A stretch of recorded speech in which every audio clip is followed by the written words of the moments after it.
Hello, beautiful souls. Welcome to Zodiac Secrets in Tarot.com. In this episode of the Lady Magnate's Magic Podcast, we're diving deep into tarot. Grab your favorite cup of antioxidants, whether it's green tea, coffee, or red wine, and join us for this insightful exploration. Tarot, a spiritual journey across cultures and time. Tarot cards have fascinated people for centuries, evolving from a simple card game into a profound tool for insight and guidance. In this journey through tarot's rich tapestry, we'll explore its history and origins across different cultures, understand how tarot works from a spiritual and metaphysical perspective, learn about the structure of the tarot deck, and see how tarot is used in practice for personal growth, divination, and healing. We'll also touch on how various spiritual traditions, from Hermeticism and Kabbalah to Eastern philosophies and Indigenous wisdom, have influenced the way people understand and use the tarot. The tone here is welcoming and accessible, so whether you're new to tarot or brushing up on your knowledge, you'll find a friendly guide in this video. The origins of tarot, from playing cards to sacred symbols. A game that gained mystical meaning, tarot began its life not as a mystical artifact, but as a deck of playing cards in 15th century Europe. The earliest known tarot cards were created in northern Italy around the 1440s. They were used to play a game called Triumphi or Tarocchi, similar to bridge. These Renaissance decks were often beautifully hand-painted for wealthy families. For example, the Visconti Sforza tarot cards are among the oldest surviving tarot images. At that time, the cards were purely for entertainment, and their elaborate allegorical images, like the Emperor, the Lovers, the Wheel of Fortune, etc., were inspired by medieval and Renaissance culture, not occultism. Cultural crossroads. The idea of playing cards itself was likely imported to Europe from older cultures. Historians believe playing cards originated in China and made their way west via the Islamic world. By the 1300s, card games were popular in places like Egypt, the Mamluk playing cards, and then spread into Europe.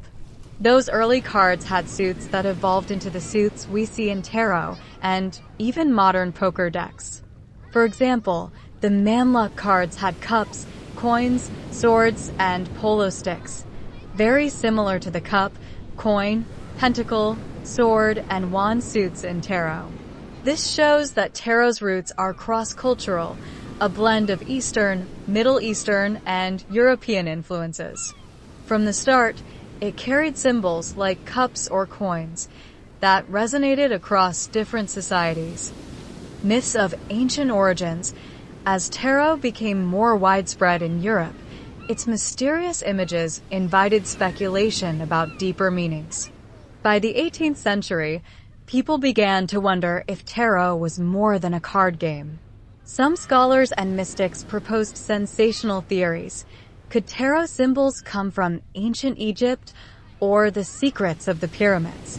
One French occultist, Antoine Court de Gebelin, published an influential essay in 1781 claiming that tarot preserved the wisdom of Egyptian priests and that the word tarot came from Egyptian words meaning royal road. Another theory linked tarot to the Kabbalah, Jewish mysticism, suggesting that the 22 cards of the Major Arcana correspond to the 22 letters of the Hebrew alphabet and the paths on the Kabbalistic tree of life. Others speculated that tarot was brought to Europe by the Romani, often called gypsies, who were thought to be wandering Egyptians. This was a popular myth. In reality, the Romani originated from India, but they did adopt card divination in their travels through Europe.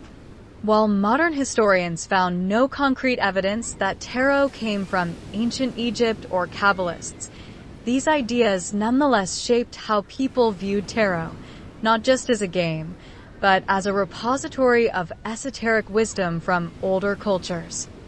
The occult revival. In the 19th and early 20th centuries, tarot took center stage in Western esoteric circles. Mystics and magicians of the Hermetic tradition, a school of thought drawing on ancient Greek and Egyptian wisdom, epitomized by the legendary Hermes Trismegistus, embraced tarot as a key to universal secrets. Influential figures like Eliphas Levi connected tarot's symbolism to astrology, alchemy, and Kabbalah. Secret societies such as the Hermetic Order of the Golden Dawn, founded in England in 1888, integrated tarot into their mystical system. They assigned each tarot card to specific elements, planets, Hebrew letters, and divine principles. Under these influences, tarot decks were redesigned to encode layers of symbolism from various traditions. For example, the widely used Rider-Waite-Smith tarot deck, published 1909, created by A.E. Waite and artist Pamela Coleman Smith, both members of the Golden Dawn, is rich with Hermetic and Kabbalistic symbols from the magician's stance, reflecting the Hermetic maxim as above, so below, to the inclusion of Hebrew letters and alchemical signs in the imagery. Tarot thus evolved into a spiritual encyclopedia of sorts, with imagery drawn from mythology, astrology, numerology, and religious iconography. Global spread and adaptation. As time went on, tarot's appeal spread beyond Europe. In the 20th century, especially during the New Age movement of the 1960s and 70s, tarot became popular in North America and around the world as a tool for self-exploration and divination. This global spread led tarot to be embraced by people of diverse cultures who sometimes blended it with their own spiritual traditions. Today, you can find tarot decks that incorporate themes from Egyptian mythology, Celtic folklore, Hindu and Buddhist symbolism, African and Native American traditions, and more. There are Zen tarot decks inspired by Eastern Zen Buddhism, decks based on chakra energy systems from Indian yoga philosophy, and decks featuring Indigenous American shamanic symbols. Each culture and spiritual path finds something in the tarot's archetypal images that resonates with their own wisdom. In this way, tarot has become a universal spiritual language, continually reinterpreted through many cultural lenses. How tarot works: energy, intuition, and synchronicity. What actually happens when someone reads tarot cards? How can randomly drawn cards have any meaningful connection to our lives or questions? From a metaphysical perspective, tarot is often explained through concepts like energy, intuition, synchronicity, and the power of symbolism. Let's break down these ideas in an accessible way. Energy and intention. Many spiritual traditions propose that everything in the universe is connected by energy. When you approach the tarot with a clear intention or question, you are focusing your personal energy, thoughts, emotions, spiritual vibes. The act of shuffling and handling the cards is seen as imbuing them with this energy. In a way, you charge the deck with your question. Some believe that this energetic link influences the cards that come up. For instance, a New Age perspective might suggest that your aura or subconscious vibrations attract the cards that are most relevant for you. Similarly, Eastern philosophies that talk about chi or prana, life energy, might interpret a tarot reading as an exchange of energy between the person and the cards. In Indigenous views, one might say the spirits or the ancestors guide the selection of cards. In short, tarot works not by simple chance alone, but through an unseen energetic connection between the seeker and the cards. Intuition and the inner voice. Tarot is often called a tool for accessing intuition. The idea here is that we all have an inner voice or a higher self that knows more than our conscious mind. The symbolic images on tarot cards act as triggers or mirrors for our intuition. When a tarot reader looks at the cards, certain thoughts, feelings, or mental images might spontaneously arise. This is the intuitive insight coming through. From a psychological viewpoint, one could say the cards spark our subconscious mind to reveal knowledge we already have deep down, perhaps similar to how a dream works in symbols. From a spiritual viewpoint, some people feel that intuition is the voice of the soul or messages from spirit guides/angels. For example, in many indigenous cultures, intuition is respected as the voice of the ancestors or the wisdom of the heart. When reading tarot, a person learns to trust those subtle impressions and hunches that arise while interpreting the cards. It's a bit like meditation. You quiet the logical mind and listen to a more subtle guidance. Thus, tarot works as a bridge to our inner wisdom, with the cards providing a focus for intuitive perception. Synchronicity, meaningful coincidence. The concept of synchronicity was coined by the psychologist Carl Jung, who was actually fascinated by tarot and the I Ching. Synchronicity is the idea that two events can be meaningfully related even if there's no obvious causal link. In tarot, synchronicity is at play when the cards that turn up in a reading uncannily reflect the situation or question at hand. Skeptics might say it's just random chance, but those who use tarot regularly often witness how correct or appropriate the cards can be in context, as if the universe is arranging a meaningful coincidence. Think of it this way. If you shuffle a deck thoroughly and draw one card, why should that card somehow describe your personal situation perfectly? It might be coincidence, or it might be synchronicity. Many tarot readers believe that when you consult the cards in a sincere way, the universe responds through synchronicity, guiding you to the cards that you need to see. This aligns with the Hermetic principle as above, so below. The macrocosm, universe, and microcosm, your personal world, reflect each other. In a metaphysical sense, nothing is truly random. Your higher self or the divine mind orchestrates the draw. This viewpoint allows even scientifically minded folks to use tarot as a meaningful randomizer. You don't have to believe in literal magic, just in the possibility that coincidence can be meaningful. Symbolism and archetypes. At the heart of tarot's power is its rich symbolic imagery. Each tarot card is like a storybook picture, full of characters, objects, and colors that each carry significance. Symbols have a way of speaking directly to the human psyche. For example, seeing an image of a sun on a card immediately gives a feeling of warmth, clarity, and positivity, whereas a stormy sky might evoke uncertainty or turmoil. Across cultures, certain symbols have similar meanings. Water often symbolizes emotion or the subconscious. A journey on a road might symbolize life's path. A snake might symbolize transformation or healing. Tarot's images draw on a deep well of archetypes, universal symbols and themes that Carl Jung said live in our collective unconscious. Archetypes like the mother, the hero, death and rebirth, wisdom, etc., appear in myths and spiritual traditions worldwide. The tarot's major arcana especially represent archetypal forces: the lovers, union of opposites, love, the hermit, the wise seeker, death, transformation and rebirth, and so on. When these cards appear, they resonate with the stories and myths we've heard, as well as our own life experiences. This symbolic language allows tarot to transcend cultural boundaries. A person in India, in Brazil, or in Europe might all understand on some level what the image of the sun or the mother, empress, means for them.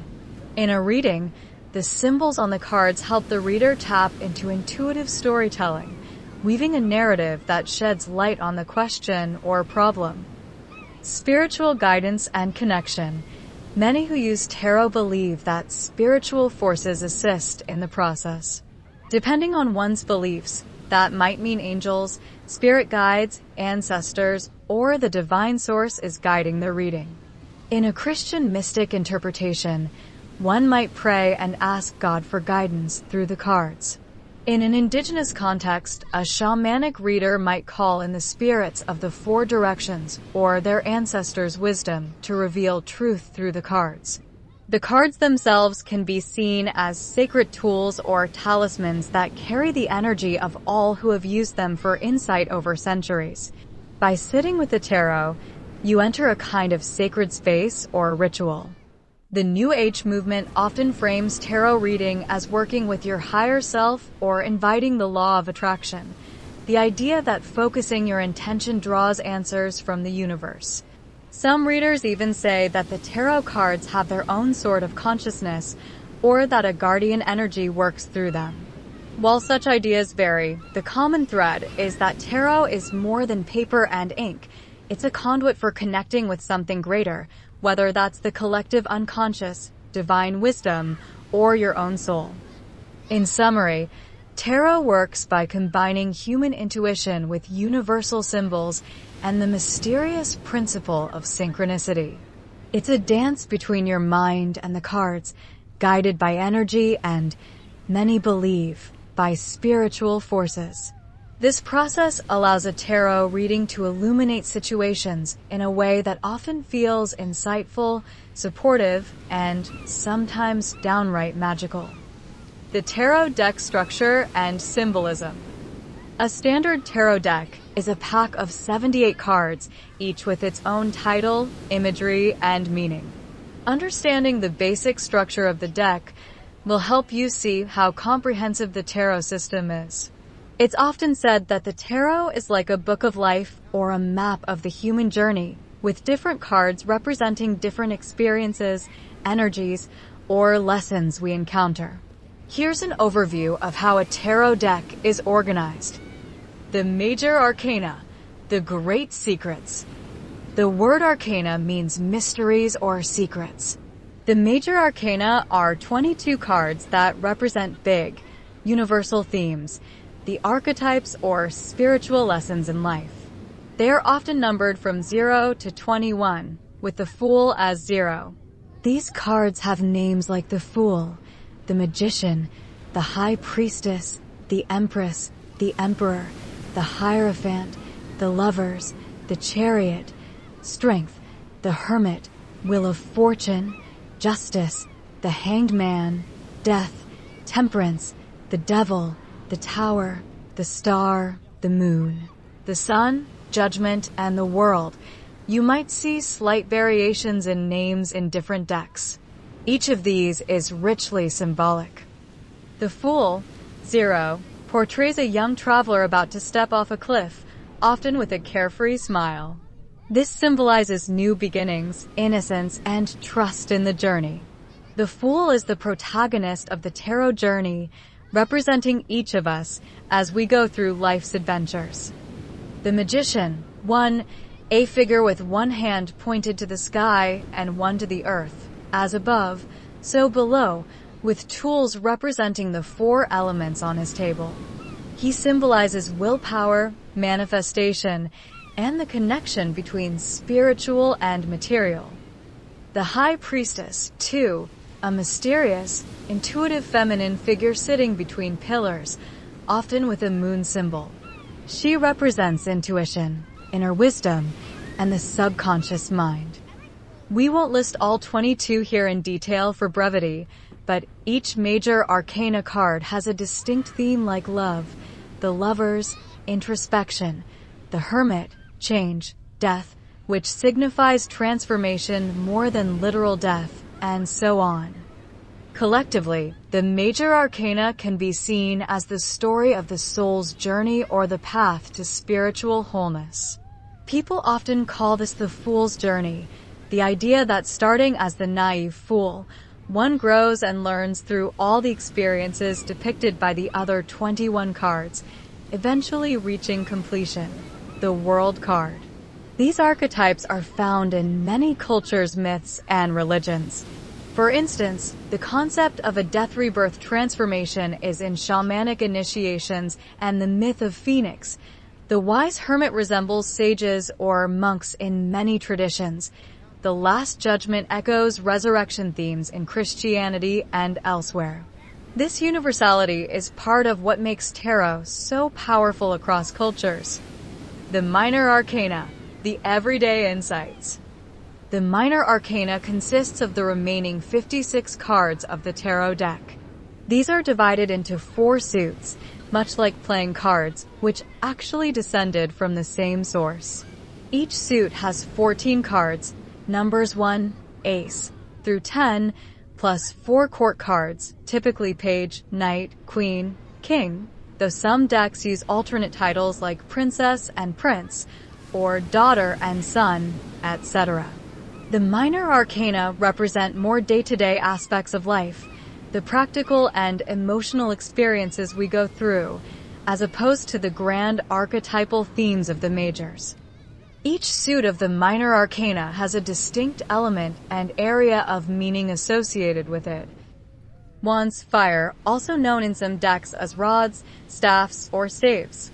Wands represent the element of fire. They are associated with action, energy, creativity, passion, and willpower. Culturally, fire is often linked to spirit or life force. Think of the Hindu concept of Agni or the sacred fire, or the fire element in alchemy representing transformation. Cards in the Wands suit often deal with career, ambition, inspiration, and initiative. For example, Ace of Wands might mean a new creative spark. 10 of Wands can mean burdens or hard work. The King of Wands is a master of inspiration and leadership. The fiery nature of Wands can show up as enthusiasm or, if out of balance, as anger or impulsiveness. In a reading, Wands cards often answer questions about what actions to take or where one's energy is directed. Cups, water, sometimes called chalices or hearts in playing card equivalents. Cups correspond to the element of water, symbolizing emotions, intuition, love, relationships, and the subconscious. Water is a universal symbol for feeling and flow. Consider how many cultures use water in rituals for cleansing and emotional release. The suit of cups often highlights matters of the heart, romance, friendships, dreams, and inner feelings. An ace of cups might signify a new love or emotional beginning. The 10 of cups shows fulfillment and joy in relationships. The page of cups could be an imaginative, sensitive youth or the spark of a creative idea.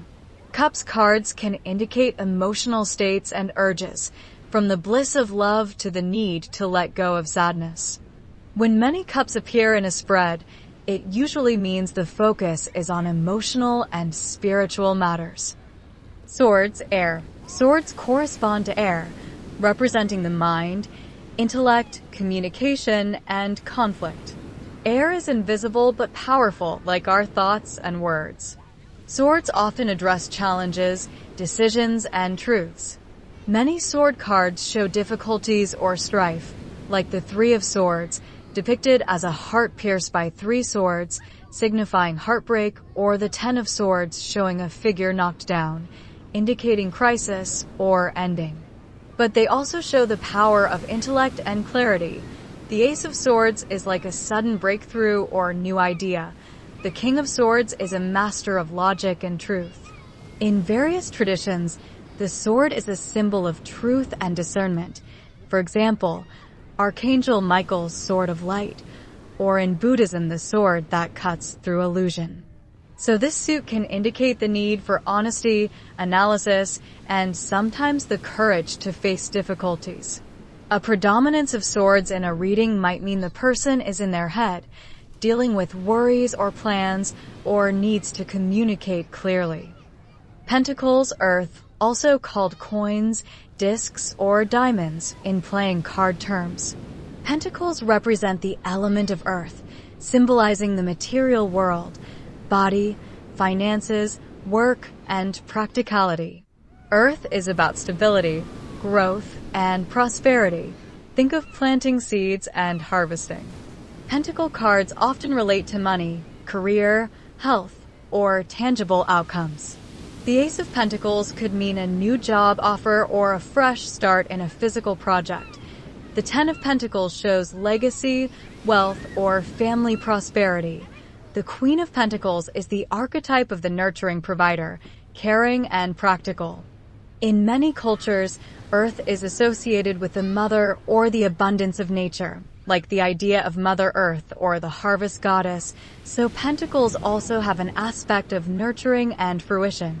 If a tarot spread has many pentacles, the focus is likely on real-world issues like money, home, or health matters, and it might advise being patient, grounded, and resourceful. Each number in each suit also carries meaning, often related to numerology or the progression from beginning to completion. For example, in any suit, aces mean beginnings or pure potential of that element, while tens mean outcomes or completion of that suit's journey.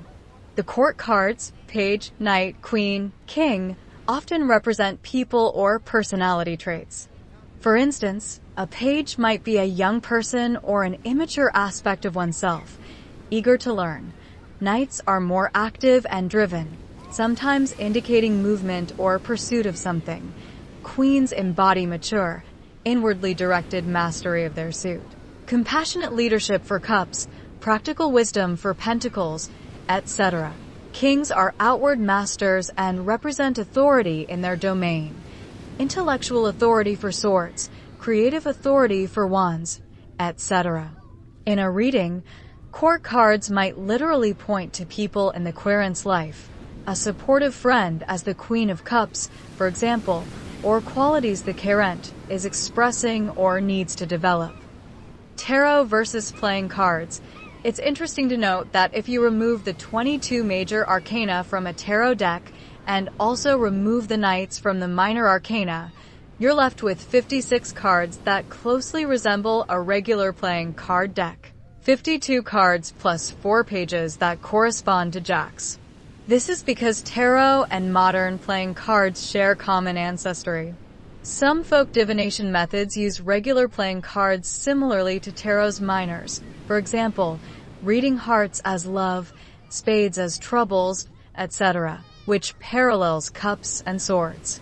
This highlights again how symbolic card reading is a practice that can transcend one specific deck. It's the suits and numbers and symbols that carry meaning, and cultures have adapted card reading in various forms. Layers of symbolism. Beyond the suits and numbers, tarot decks, especially ones in the Waitsmith tradition, pack a lot of additional symbols in the artwork. For example, many cards include astrological symbols. The High Priestess is often linked to the moon, strength to Leo, lion imagery, etc. The 4 fixed zodiac signs, Taurus, Leo, Scorpio, Aquarius, appear as the bull, lion, eagle, and angel on the world card, representing the 4 corners of the universe. These also tie to 4 biblical evangelists, showing a blend of pagan astrology and Christian symbolism in one card. Kabbalistic references pop up too. Some decks print the Hebrew letters on the major arcana or include the tree of life diagram in card art subtly. Colors are used deliberately.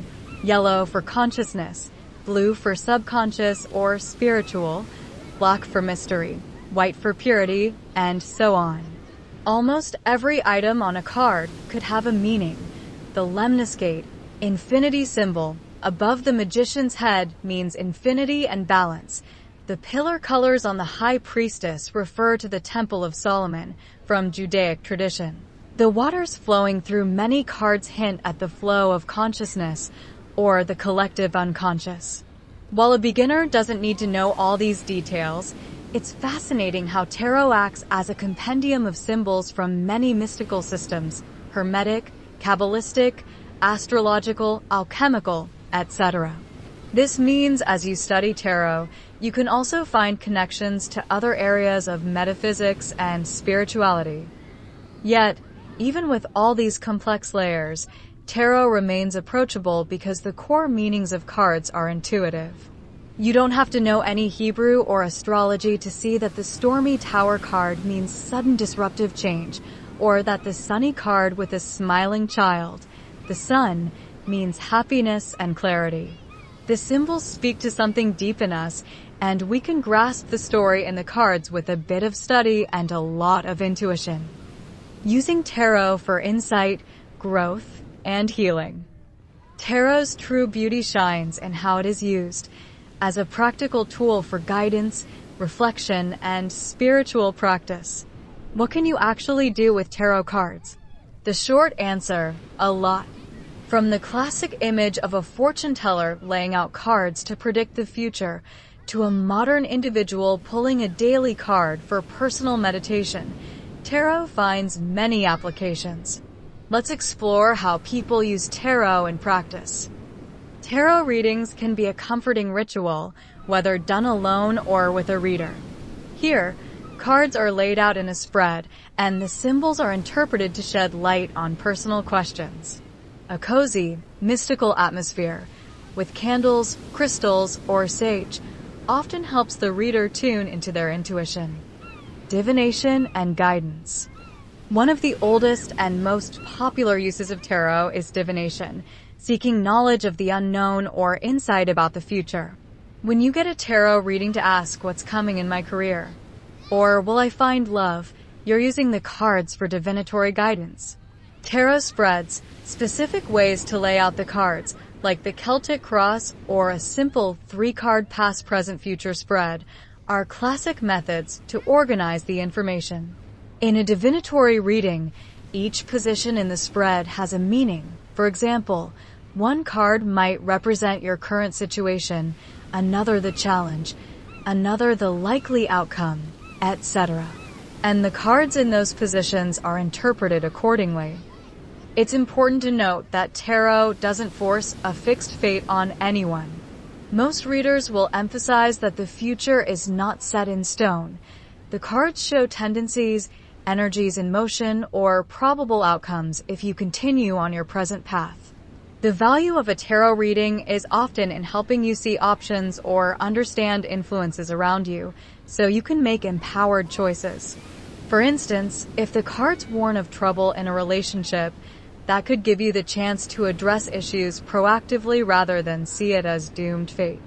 In this way, tarot serves as a guidance counselor rather than a crystal ball, illuminating the road ahead so you can navigate it with awareness. Throughout history, tarot and similar practices have been used by those seeking spiritual counsel. In some European traditions, wise women or cunning men would read cards or other omens to advise their village. In Roma gypsy culture, card reading became a famous skill, often with regular playing cards or tarot, providing insight at fairs and markets. In China, people consulted the I Ching, and in West Africa, diviners cast cowrie shells or kola nuts, different tools, but the same intent to tap into a higher knowledge. Tarot fits into this global tapestry of divination as one accessible method among many. A tarot reading session can feel like a sacred dialogue between the person and the universe, mediated by the cards and often guided by a compassionate reader. Self-reflection and personal growth.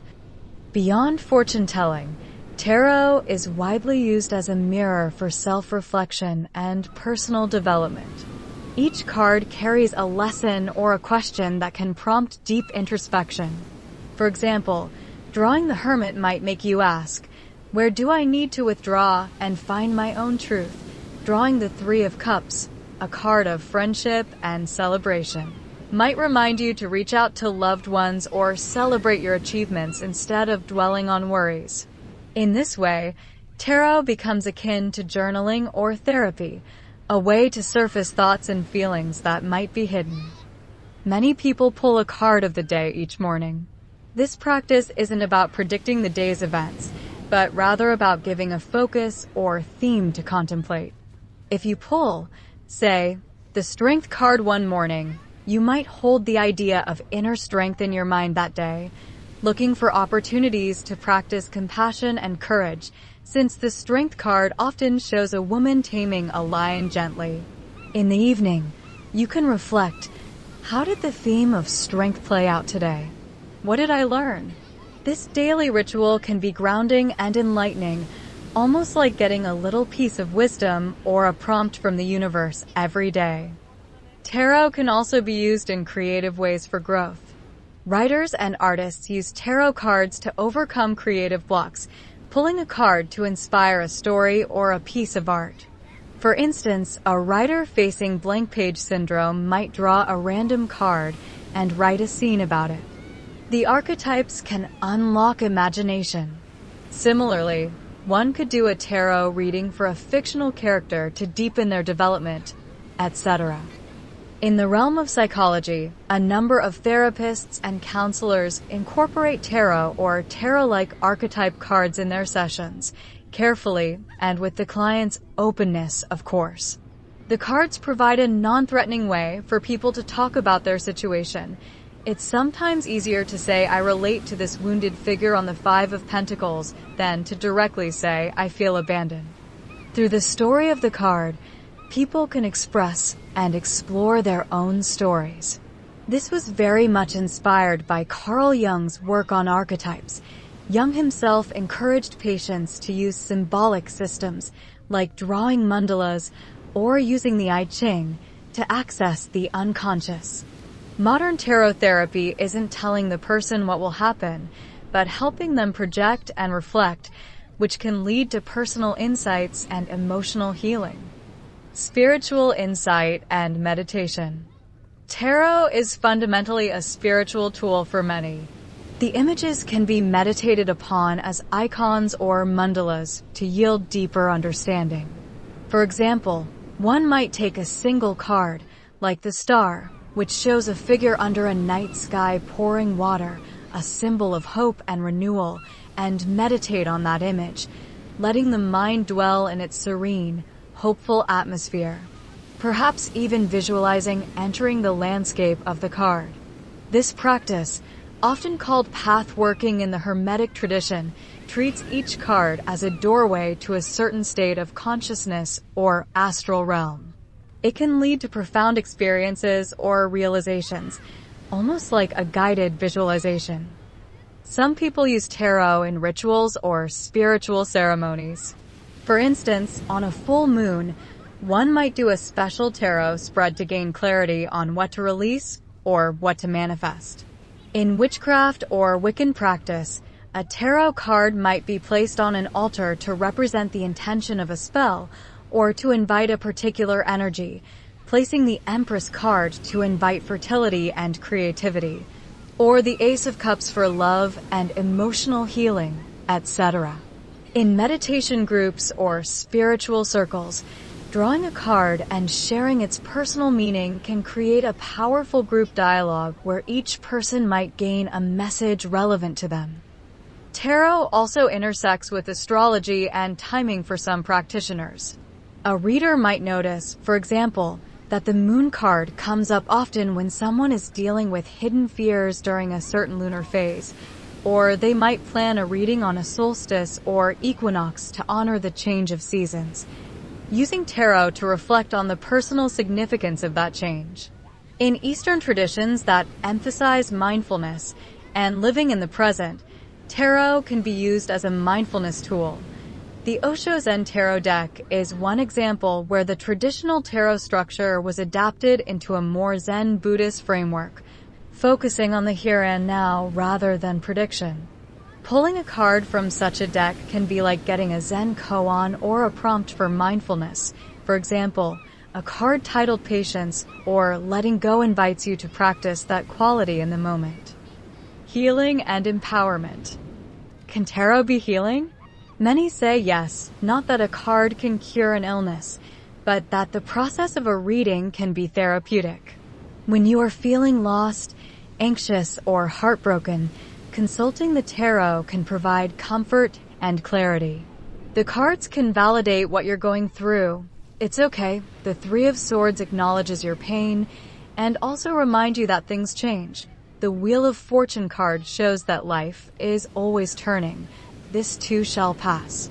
A skilled tarot reader, especially, can help frame the card's message in a way that is empowering, highlighting solutions, strengths, and opportunities for growth that maybe the client didn't see at first. This uplifting guidance is a kind of emotional or spiritual healing. Some practitioners use tarot in conjunction with other healing modalities. For instance, in a Reiki session, energy healing, a healer might pull a tarot card at the end to suggest what the client should focus on integrating after the energy work. Those who do chakra healing might use cards to diagnose which chakra, energy center, needs attention, perhaps assigning tarot suits or major arcana cards to chakras and seeing which shows up prominently. In shamanic healing practices, a healer might journey with the imagery of a tarot card to retrieve wisdom or guidance for a client. There are even tarot spreads designed specifically for healing, such as a layout that explores the body, mind, and spirit aspects of an illness or challenge to guide a person's holistic healing journey. Finally, tarot is used for decision-making and problem-solving. While one should be cautious about letting cards make decisions for them, many find it useful to do a pros and cons spread or a problem analysis with tarot. For example, if torn between two job offers, one might pull cards to represent each option and see what insights arise. Maybe one option's card shows growth, but more stress. The other shows stability, but less excitement, reflecting the underlying aspects to consider. By externalizing the problem into cards, people often find their own feelings and priorities become clearer. It's a way of consulting your higher self or subconscious on the decision. The final choice is still yours, but the tarot can illuminate factors you hadn't consciously recognized. Tarot in different spiritual traditions. Throughout this article, we've touched on how many cultural and spiritual traditions have intersected with tarot. Let's take a moment to highlight these connections clearly, showing how tarot truly is a melting pot of metaphysical ideas. Hermeticism and Western esotericism. Hermetic philosophy, traces of ancient Egyptian and Greek thought, gave tarot the concept of correspondences, the idea that each card connects to planets, elements, and magical principles. The Hermetic motto as above, so below, is embodied in tarot readings, where the cards, below, reflect the questions of the soul and the cosmos, above. Western esoteric orders like the Golden Dawn brought together Hermeticism, alchemy, and tarot, seeing the deck as a key to unlocking higher knowledge. If you look at Aleister Crowley's Thoth Tarot deck, Crowley was a notable occultist from the early 20th century. It's essentially an Hermetic textbook in card form, filled with Egyptian gods, alchemical symbols, and references to ancient mystery schools. The influence of Hermeticism made tarot a Western mystical tradition in its own right. Kabbalah, Jewish mysticism, Kabbalistic ideas heavily influenced tarot's development in the occult tradition. Each of the 22 major arcana has been linked to one of the 22 paths on the Tree of Life, a central diagram in Kabbalah that maps the stages between the divine and the earthly realms. For example, the Fool might be placed on the path corresponding to the unknowable realm of the divine, while the World might sit near the bottom, representing completion in the material world. The 10 numbered cards in each suit can also be related to the 10 Sephirot, spheres on the Tree of Life, giving them a spiritual dimension beyond their everyday meaning. Even the 4 suits tie into the Kabbalistic view. The 4 letters of the divine name, YHVH, correspond to the 4 elements and suits, with wands equals fire equals yod, cups equals water equals he, swords equals air equals vav. Pentacles equals earth equals have final. While one need not know this to read tarot, those who study Kabbalah find the tarot a helpful visual aid to grasping these abstract concepts. Conversely, tarot readers who delve into Kabbalah often find a new depth in the cards. This cross-pollination shows the fusion of Jewish mysticism and tarot in the Western mystery tradition. Christian and mythological influences. Interestingly, despite some religious folks viewing tarot with suspicion, the cards themselves have a lot of Christian imagery inherited from the time they were created. Early tarot decks had cards like the Pope, now often called the Hierophant, and the Last Judgment, reflecting Christian concepts. The virtues justice, temperance, strength, fortitude, all classical virtues known in Christian philosophy, are present as cards. The imagery of angels on temperance and judgment, and the devil, as well as references to the Garden of Eden on the Lover's card in some decks, etc., all draw from Judeo-Christian lore. Renaissance Italians who made the first tarots were Christian, after all, and embedded their worldview in the cards. Over time, as tarot was esotericized, pagan and mythological elements were woven into Greek and Roman gods, Celtic myths, etc., especially in modern-themed decks. Tarot today can incorporate multiple mythologies. You might find a deck where each major arcana is a deity from a different pantheon. One deck might have Buddha as the hermit, Odin as the hanged man, etc. These creative adaptations show that tarot is flexible and inclusive of various mythic stories, all of which speak to similar human archetypes. Eastern spiritual influences. Directly, tarot did not originate in the East, but modern spiritual seekers have drawn parallels and even created hybrids of tarot with Eastern systems. We mentioned the Osho Zen Tarot, which infuses Zen Buddhist philosophy, encouraging contemplation of the present moment rather than fortune-telling. There are also tarot decks and books that relate the chakras, the 7 energy centers in the body as per yoga philosophy, to the cards. For instance, some interpret the major arcana as stages of Kundalini awakening or assign certain cards to specific chakras. The Lovers might correspond to the heart chakra, meaning love and integration, etc. The concept of karma, cause and effect across lives, is sometimes used to explain why certain card lessons keep coming up for a person. It may indicate a karmic lesson. The cyclical worldview of Eastern thought, for example, the Wheel of Samsara, reincarnation, resonates with the Wheel of Fortune card's lesson of cycles of ups and downs. Additionally, meditative practices common in Eastern spirituality are applied in tarot, being mindful, shuffling with focused breath, perhaps chanting a mantra before reading to clear the mind. Some practitioners even compare the 22 major arcana to the 22 chapters of a spiritual journey akin to the Eightfold Path or the stages of enlightenment in Eastern traditions. While these correspondences are more intuitive than historical, they show that tarot as a wisdom tool can fit within an Eastern spiritual practice as a means of self-realization and mindful living. Indigenous and shamanic perspectives. Long before tarot existed, indigenous peoples around the world used symbolic methods for divination and guidance. From reading the patterns of thrown bones or stones in Africa, to observing the flight of birds or the shape of clouds among Native American shamans, the practice of interpreting symbols to gain messages from the spirit world is universal. Many modern indigenous healers and practitioners have embraced tarot as another means to communicate with spirit. For instance, a Native American tarot deck might replace traditional European imagery with native symbols. The suits could be represented by bowls, arrows, pipes, drums, etc., and the major arcana might feature figures like the shaman, for the magician, or Mother Earth, for the empress. By doing so, the creators align tarot's structure with indigenous cosmology, for example, linking 4 suits to the 4 directions and 4 sacred elements in their culture.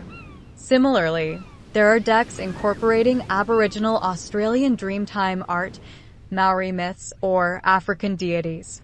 These culturally specific decks honor that culture's wisdom while using the flexible tarot format.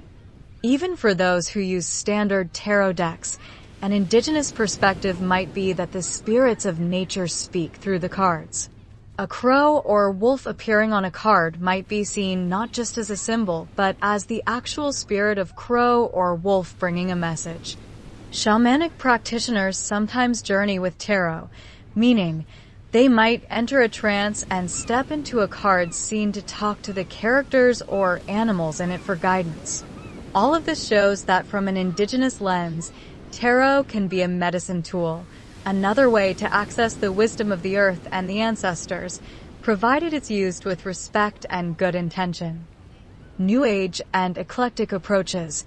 The New Age movement is known for blending different spiritual beliefs, a bit of crystal healing here, some channeling there, a dash of astrology, maybe a belief in Atlantis or starseeds. It's a very broad umbrella. Tarot found a comfortable home in New Age circles as a multifaceted instrument. New Age readers might incorporate crystals by placing a rose quartz on the deck for loving energy, or cleansing the cards with sage, borrowing from Indigenous smudging practice. They might call in Archangel Michael for protection and intuition during a reading, mixing Christian angelology with tarot. It's not unusual to see a tarot reader's table adorned with a Buddha statue, a saint's card, and Egyptian inks all at once. New Age thought often emphasizes personal empowerment and positivity, so this has influenced tarot interpretations. You'll hear readers focus on what you're learning rather than doom and gloom. Even traditionally scary cards like Death or the Tower are reframed as transformation and breakthrough in a more positive light. Additionally, New Age interest in past lives and soul journeys has led to people using tarot to explore past life influences, like doing a reading to see who you were in a past life or what karma is affecting you now. There are tarot spreads for just about any New Age interest. Meeting your spirit guide, finding your soul purpose, checking your aura energy, etc. The flexibility of tarot symbols means it can bend and fold into any schema. The New Age approach, while sometimes critiqued for being shallow or cherry-picked, actually demonstrates tarot's inclusive versatility. It can work within any belief system as a mirror and guide. Contemporary spirituality and secular use. In our current era, not everyone who uses tarot even identifies as spiritual or religious. Tarot has also become a tool for secular mindfulness and empowerment coaching. Life coaches might use tarot cards to help clients think outside the box. Atheists or agnostics might appreciate tarot as a storytelling device or a way to access their own psychology without attributing it to any external spirit. And of course, many people treat tarot reading as a fun, meaningful form of personal narrative building. You don't have to subscribe to any doctrine to find value in reflecting on a card spread. In pop culture, tarot appears in literature, art, and movies. Remember how in many films the mysterious fortune teller flips the death card, a trope by now. Tarot's imagery inspires fashion and design as well. So even outside a formal spiritual context, the tarot has penetrated modern culture as a symbol of wisdom, mystery, and the journey of life. Conclusion: a welcoming path to wisdom. Tarot, in essence, is a journey in 78 steps, a journey that is at once personal and universal. It's personal because each reading, each interaction with the cards, is unique to the individual and the moment. It's universal because the symbols on those cards speak to experiences we all share: new beginnings, challenges, love, loss, growth, and spiritual awakening. We've seen how tarot grew from a Renaissance card game to a global spiritual tool enriched by many traditions. Whether viewed through a Hermetic magician's eyes as a book of Thoth, through a Jungian therapist's eyes as a set of archetypes, or through a everyday seeker's eyes as a friendly deck of cards with good advice, the tarot meets us where we are. For the general public curious about tarot, remember that you don't need to be a mystic or memorize complex esoteric systems to benefit from it. At its heart, tarot is about tapping into your own intuition and wisdom. It's about engaging with images that spark insight and having a conversation, maybe with the divine, maybe with your higher self, maybe just with your own unconscious mind. It's an invitation to slow down and reflect. In a world where we often seek quick answers from Google or get overwhelmed by data, tarot offers a more soulful, creative approach to guidance. Laying out the cards can feel like sitting down with an old, wise friend who tells you stories, sometimes stories you didn't want to hear but needed to. As you explore tarot, you can welcome insights from all corners of the world's wisdom traditions. You might find yourself resonating with the serenity of a Zen interpretation one day, and the next day intrigued by an astrological link or a message that feels heaven-sent. Tarot doesn't confine you. It expands with you. It can be prayerful or playful, profound or simple. In closing, think of the tarot as a sacred mirror. When you ask it a question, it reflects answers that often were already glimmering inside you, waiting to be recognized. It connects you to a rich heritage of human spirituality, from the desert sages of old to modern city yogis, from tribal shamans under starry skies to psychologists in cozy offices, all of whom in their own way seek truth and healing through symbols. With a deck of tarot cards in hand, you hold a map of the human experience, drawn with the ink of many cultures. Every card flip is an opportunity for insight. Every spread is a landscape of the soul. So, whether you're looking for guidance on a tough decision, hoping to deepen your spiritual practice, or simply curious about this ancient yet modern art, tarot is there for you. It welcomes everyone to the table. All you need is an open mind and heart, and the journey will unfold, one card at a time, revealing the wisdom you need from within and beyond. Happy exploring on your tarot journey. If you're looking for a guide to mastering tarot, we warmly welcome you to our Tarot University. On our website, you'll find a wide range of courses where you can learn everything about tarot, as well as explore other esoteric arts and spiritual tools. We truly hope you found this episode helpful and enjoyed listening. Feel free to share it with your friends and family so they too can begin their transformation. If you haven't already, make sure to subscribe to our channel, give this video a thumbs up, and stay connected with us. Thank you for watching. We wish you oceans of abundance, radiant health, overflowing wealth, and true love.